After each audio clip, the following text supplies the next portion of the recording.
அஸ்ஸலாமு அலைக்கும். Welcome to Shala's recipes. இன்றைக்கி என்ன ரெசிபி பார்க்க போகிறோம்னா இன்ஸ்டன்ட் ஸ்நாக்ஸுங்க, பிரெட் பக்கோடா. வாங்க எப்படி செய்யலாம்னு பார்க்கலாம். ஒரு பவுலில் 2 ஆனியன் தின்னாக ஸ்லைஸ் பண்ணது, க்ரீன் சில்லி 3, கறி லீவ்ஸ் கொஞ்சம் கொரியாண்டர், கடலை மாவு 1/4 கப், 1 டீஸ்பூன் மல்லித்தூள், 1/2 டீஸ்பூன் ஜீரகத்தூள், garam masala 1 tablespoon, chilli powder 1 teaspoon, salt 1/2 teaspoon, பெரிய பிரெட் ஸ்லைஸ் 2 எடுத்திருக்கேன். அதில் தண்ணி சேர்த்துக்கோங்க. சேர்த்துட்டு நல்லா தண்ணி ரிலீஸ் ஆகிற அளவுக்கு நல்லா புழிஞ்சு எடுத்துக்கோங்க. நல்லா புழிஞ்சாச்சு. இதையும் பவுலில் சேர்த்துக்கலாம். வெங்காயம், கடலை மாவு எல்லாத்தையும் சேர்த்து நல்லா பிசைஞ்சுக்கோங்க.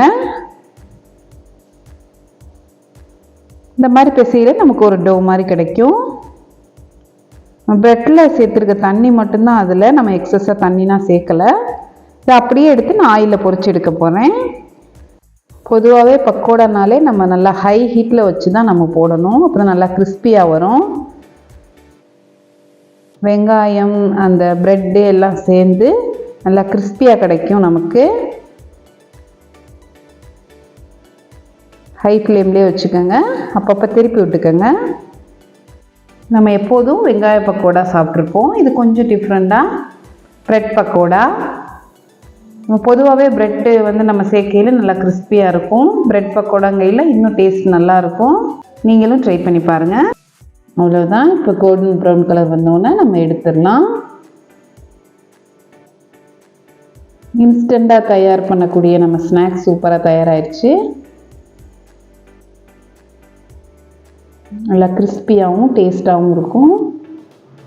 நம்முடைய ப்ரெட் பக்கோடா ரெடி ஆயிடுச்சு.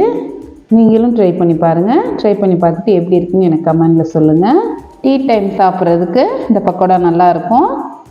தேங்க்ஸ் ஃபார் வாட்சிங். பாய்.